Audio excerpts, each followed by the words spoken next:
సింహరాశి. సింహరాశి వాళ్ళకి కొద్దిగా చిన్న చిన్న ప్రాబ్లమ్స్ ఉంటాయండి. రాశిని శని చూస్తున్నాడు కాబట్టి అంటే కొద్దిగా చికాకులు, కోపాలు, మనస్పర్ధలు అవన్నీ ఉంటాయి. కొద్దిగా భయము ఇవన్నీ ఉండడానికి అవకాశాలు ఉన్నాయి. ఏదైనా కేతువు ద్వితీయ భావంలో ఉండడం వల్ల, గురుదృష్టి ఉండడం వల్ల ఫైనాన్షియల్గా ఏమాత్రం ఇబ్బంది పడరు. కుటుంబంలో వృద్ధి కలుగుతూ ఉంటుంది. ఆదాయం బాగుంటుంది. మగపిల్లలు పుట్టడానికి అవకాశం ఉంటుంది. సంతానం విద్యలో బాగా రాణిస్తారు. ఆభరణాలు ఉంటాయి. ఎక్కడికి వెళ్ళినా ఫుడ్ బ్రహ్మాండం దొరుకుతుంటాయి. కుజుడు కూడా బాగా మీతో మూడో భావం, తృతీయ భావం చూడడం వల్ల దగ్గర ప్రాంత ప్రయాణాలు చేయడము, మీ ఆలోచన ధోరణి, ఆలోచనల్ని మీరు ఒక పద్ధతిలో పెట్టడం, ఆచరించడం వలన మంచి నేమ్ అండ్ ఫేమ్ వస్తుందండి మీకు. మీకు ధైర్యం ఎక్కువ, శుభవార్తలు వినడానికి అవకాశాలు ఎక్కువ. ముఖ్యంగా ఈ వారంలోనే వాహనాలు, భూములు, ఇళ్ళు కొనుక్కోవడానికి అవకాశాలు ఎక్కువ ఉన్నాయి. వ్యవసాయదారులకు పంటలో చాలా బాగుంటుంది. కొద్దిగా చిన్న చిన్న ప్రాబ్లమ్స్ రావడానికి కూడా అవకాశాలు శని దృష్టి వల్ల ఉన్నాయి. చిన్న చిన్న ప్రాబ్లమ్స్ వస్తాయి. ఎవరికి? వ్యవసాయదారులకి. మదర్ గారి ఆరోగ్య పరిస్థితి కూడా అద్భుతంగా ఉంటుందండి.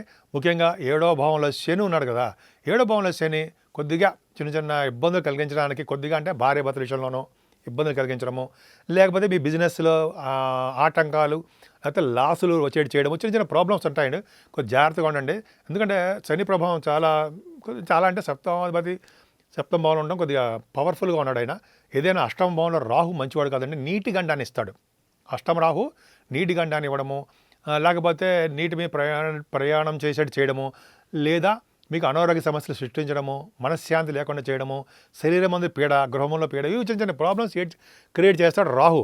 అందుకని అమ్మవారి పూజలు నిరంతరం చేయండి. గాయత్రి దేవుని కొలవండి. అద్భుతమైన ఫలితాలు కలిగి తీరుతాయి. ఇంకో చెప్పాలంటే భాగ్యాధిపతి అంటాయి. భాగ్యాధిపతి కుజుడు భాగ్యంలో ఉన్నాడు. మంచివాడు కాదు, బాధకుడు అవుతాడు. పైగా శని దృష్టి ఉంది. అంటే మీ వ్యాపారాల్లో నష్టాలు రావడానికి అవకాశం ఉండడము, లేకపోతే రియల్ ఎస్టేట్ రంగం ఉంటాయి, భూములు వాళ్ళకి కొద్దిగా ల్యాండ్స్ వివాదాలు, ల్యాండ్స్లో ప్రాబ్లమ్స్, చిన్న చిన్న చిక్కులు ఎదుర్కోవడానికి అవకాశాలు ఎక్కువ ఉంటాయండి. అందుకని సుబ్రహ్మణ్య స్వామి ఆరాధన వదలకండి అసలు. ఎందుకంటే సుబ్రహ్మణ్యుడు మీకు అత్యంత రాజయోగకారకుడు. 40 రోజుల పాటు ఇక్కడ ఆయన మీకు మేషరాశిలో ఉంటాడు. కానీ మీ వ్యాపారాల్లో డెవలప్ చేస్తాడు. కానీ కొద్దిగా చిన్న చిన్న ప్రాబ్లమ్స్ క్రియేట్ చేయడానికి అవకాశాలు ఉన్నాయండి. ముఖ్యంగా ఎలక్ట్రిసిటీ, ఎలక్ట్రానిక్స్, కమ్యూనికేషన్ రంగ సంస్థల్లో బాగా డెవలప్ అవుతారు. ఇంజనీరింగ్స్కి చాలా బాగుంటుంది. ఏదైనా మీకు దశమస్థానం చాలా బాగుందండి. రవి బుధ గురు శుక్రులు. రవి దిగ్బలంతో ఉన్నాడు. మీరు పొలిటికల్ రంగంలో ఉంటే జనరల్గా ఉండడం కష్టం అనుకోండి, బట్ పొలిటికల్ రంగంలో ఉంటే మీకు యోగం కలగడానికి అవకాశం ఉంది. దశమంలో రవి దిగ్బలతో ఉంటాడు.